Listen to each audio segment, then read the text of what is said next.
Baik, bismillahirrahmanirrahim. Assalamualaikum warahmatullahi wabarakatuh. Nama saya Syarif Hidayatullah, NPM 52004117071. Di sini saya akan menjelaskan pemilihan bengkel terbaik dari 4 alternatif bengkel ganti oli mesin yang ada di sekitar tempat saya ini. Jadi nantinya akan saya pilih satu saja ya yang terbaik dari 4 bengkel tempat ganti oli mesin yang ada di sekitaran tempat saya ini. Dimana saya dalam menentukan pemilihan ini menggunakan 4 kriteria ya. Yang pertama ada jarak, lalu ada fasilitasnya, ada harga, dan kepadatan. Untuk jaraknya sendiri saya rinci lagi. Poinnya akan saya tetapkan per kilometernya ya. Jadi misal jarak bengkelnya 1 kilometer ya, maka dia akan mendapatkan 1 poin atau bobotnya 1 poin gitu ya. Jadi kalau misal jarak bengkelnya semakin jauh, ya maka poin atau bobotnya juga semakin besar.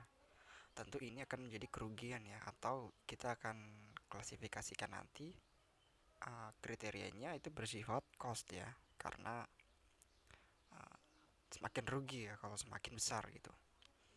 Lalu untuk kriteria kedua ada fasilitas, di mana jika bengkel tersebut terdapat tempat duduk dan juga sejuk, maka akan berbobot 3 poin. Jika hanya ada tempat duduk aja, berbobot 2 poin, dan jika tidak ada tempat duduk, atau misal berdiri ya, atau enggak duduknya bukan di tempat duduk ya, itu bobotnya cuma 1 poin aja. Oke, kemudian kriteria ketiga ada biayanya atau harganya. Nah ini tentu jelas ya, masuknya nanti ke cost, karena semakin tinggi harganya ya akan semakin tidak diuntungkan, maka ini harga nanti masuknya ke cost ya. Lalu kriteria keempat ada kepadatannya. Jika tidak mengantri akan berbobot 1, jika mengantri 1 orang berbobot 2, dan jika mengantri 2 atau lebih akan berbobot 3 ya. Jadi semakin banyak orang yang mengantri, itu semakin rugi ya, atau semakin tidak menguntungkan gitu ya, karena ya jadi lama kan, itu nanti masuknya juga ke cost gitu. Nah ini kita masuk ke alternatifnya. Bengkel apa aja sih yang saya maksud itu? Jadi pertama ada bengkel AS Motor, bengkel Pak Woto, Karya Indoteknik, dan bengkel Eka. Kita baca keterangannya ya di bawah ini. AS Motor berjarak lebih dari 3 kilometer. Dalam dalam kurung ini saya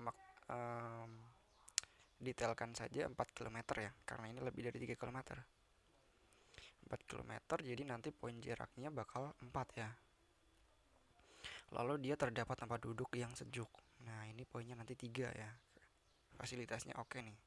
Biasanya mengantri 3 orang. Nah sayangnya mengantrinya 3 orang nih. Jadi lebih dari 2, ini nanti juga 3 bobot nih. Dan biaya ganti olinya 40.000. Nah ya.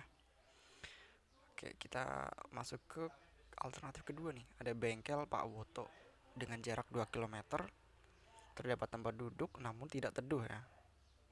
Ini panas nih. Biasanya mengantrinya itu 1 orang aja, dan biaya ganti olinya 37.000. Ini paling murah nih, bengkel Pak Woto. Lalu untuk alternatif ketiga ada Karya Indoteknik, jaraknya 3 kilometer, terdapat tempat duduk yang sejuk. Biasanya mengantrinya itu 2 orang, dan biaya ganti olinya 42.000. Nah ini agak mahal juga ya. Oke, lalu ada lagi bengkel Eka ini. Jaraknya ini paling dekat 1 kilometer, tidak terdapat tempat duduk nih sayangnya. Namun dia juga tidak mengantri, dan biaya ganti olinya 40.000. Nah ini kita nanti bakalan hitung ya, dan kita tentukan bengkel yang terbaik menggunakan metode. Di sini saya gunakan metodenya adalah SAW atau Simple Additive Weighting, karena menurut saya metode ini tuh sangat cocok digunakan untuk pengambilan keputusan yang terdapat kriteria yang bersifat benefit dan juga cost. Serta metode ini pun masih tergolong cukup simpel ya dalam pembobotannya.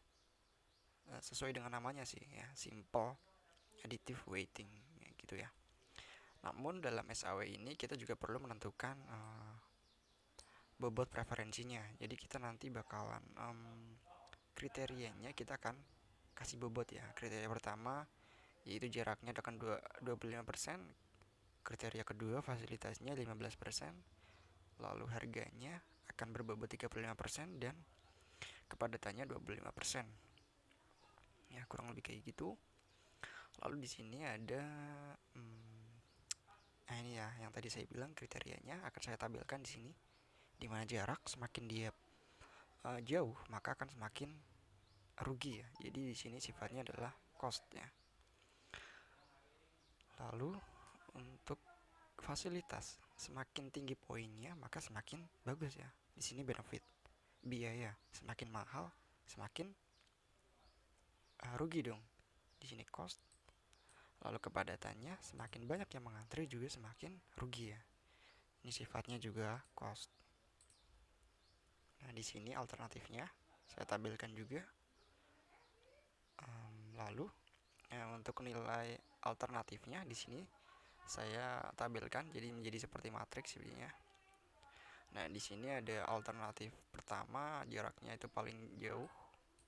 Alternatif yang terakhir ini yang paling dekat ya. Ini juga ada fasilitasnya, harganya sudah saya tampilkan dan juga kepadatannya.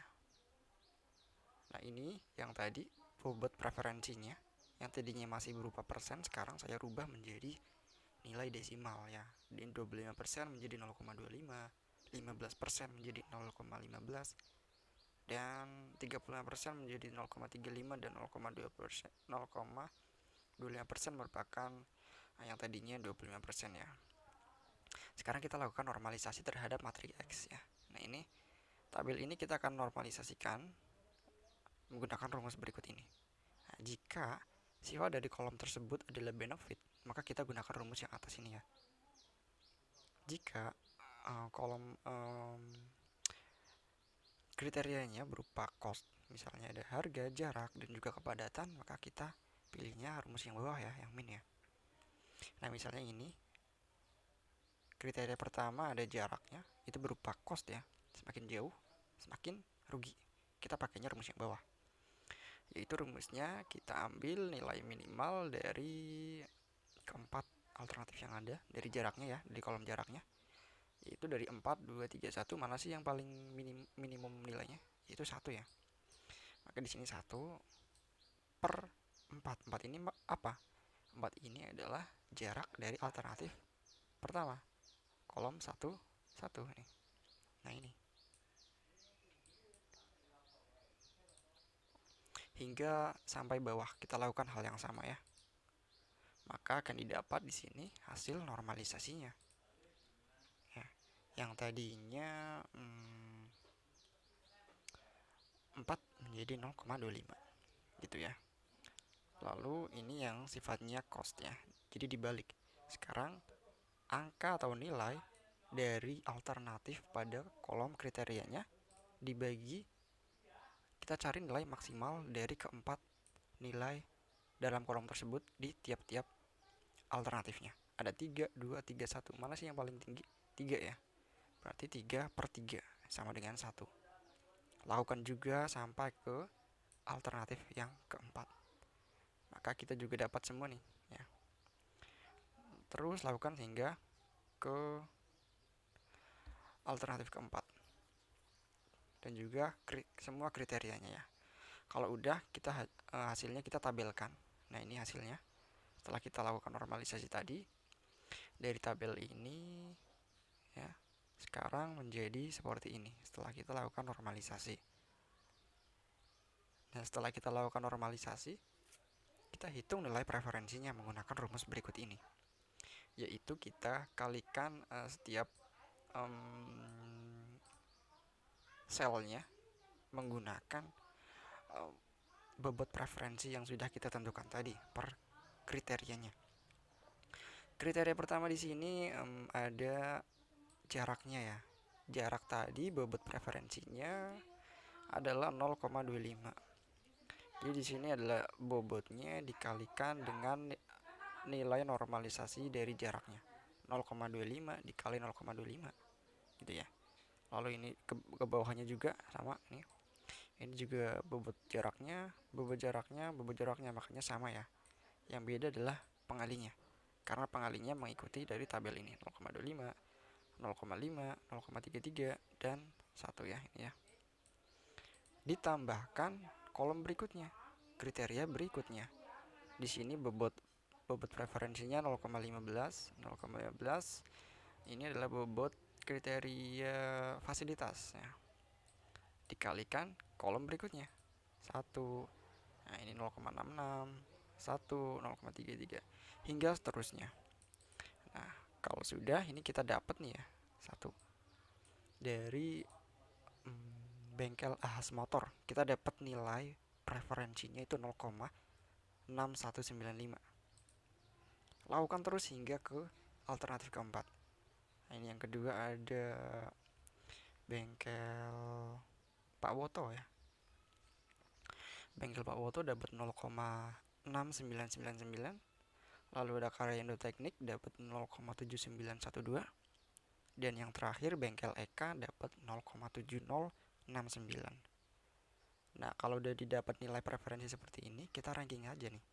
Mana sih yang paling besar ya? Nah, di sini kita dapat yang paling besar adalah alternatif ketiga, yaitu Karya Indo Teknik dengan ranking pertama, lalu disusul dengan bengkel Eka dengan rank kedua ya, nilainya 0,7069. Untuk rank ketiga ada bengkel Pak Woto dan yang terakhir ada Ahas Motor.